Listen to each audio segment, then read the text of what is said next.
How to Teach Cultural Diversity in the Classroom. Hey there, I'm Charlotte with Colorful Teaching for Youth. Thank you so much for joining me. And today we're going to look at just the importance of teaching cultural diversity in our classrooms, because if you notice, bullying and hurting each other has become such a prevalent thing in our society, in our schools. And one way that we can help eradicate some of this is by teaching about cultural diversity. It's so important because it allows those children who feel misunderstood, unnoticed, and misheard to suddenly feel like they matter. And that's really what we want our children to feel when they're at least when they're with us in our classrooms. So I've outlined 4 different strategies to help you along the way, because to me, promoting cultural diversity really encourages children to just move past celebrating and just tolerating each other or not, to actually learning about each other and celebrating each other and accepting one another for who they are. It really allows us to educate our students so that they're not just learning how to accept certain cultures in our class, but it prepares them for the outside world, the world beyond our classroom, because this world is encompassed of so many different cultures. If you want to travel, if you want to work in any business, you need to be able to work with other people. And so this is such an important skill, and in most of our curriculum, this is something that we need to cover, especially in social studies or in our health unit. So let's look at 4 different activities that we can use.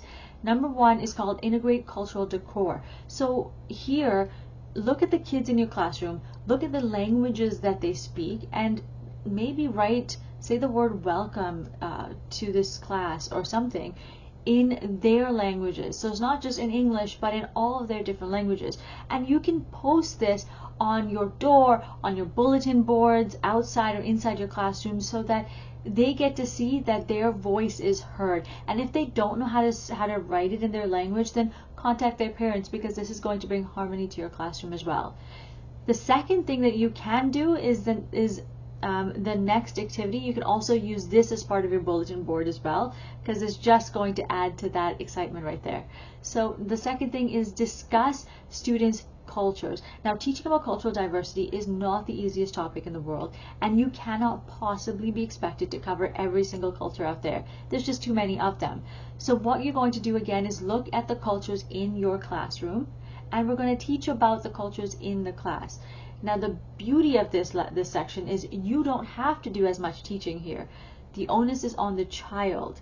So what you're going to be doing is, if you click the link in the description that says full episode, and you go to actionable step number 2, so the second activity, there are 2 resources there that you can print or download, and you can use it. It's going to take you a few weeks, so a full term really, to finish this activity.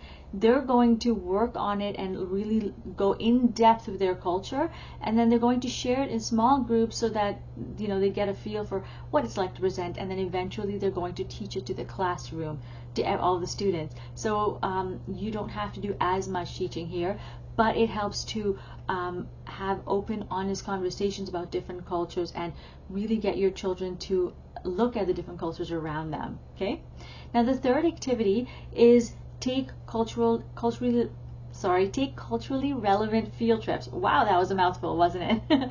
So this really allows you to go out there, and here I talk about celebrating cultures, but it's not just let's have a little party in our class and bring potluck lunches, because I find way too many schools do that, and mine back in the day when I went to school, they did that, and it doesn't do anything for anybody, right?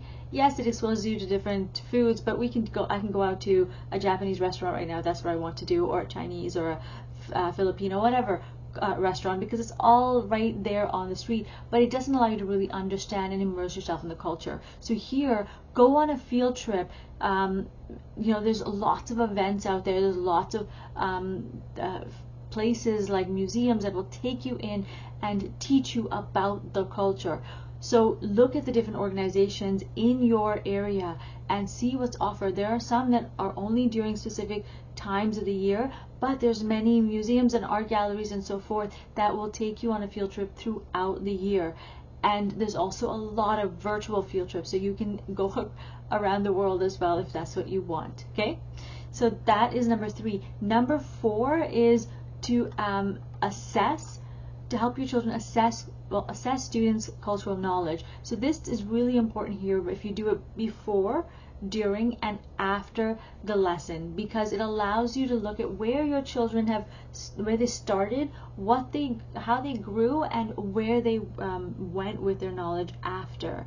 And one of the beautiful things about this is I have a resource ready for you. Again, if you click the link in the description where it says full episode and go to activity number 4, you can download that and you can actually get your students to answer those questions. And you can put this as part of their report cards or portfolio. And if you can't add something extra to your report cards, then what you could do is take their actual work and write it into their report card so that their parents can see their growth and development as well. And you can also use this as a way to guide your future lessons for cultural diversity. Okay, so we've covered a lot. We've looked at why it's important to talk about cultural diversity. We've looked at 4 different activities that you can do in your classroom. One of them is integrate cultural decor. Number 2 is discuss students' cultures. Number 3 is take culturally relevant field trips. And number 4 is assess students' cultural knowledge. Thank you so much for joining me. I hope this was helpful. In the meantime, remember to create, experience, and teach from the heart. Take care, my friends. Bye.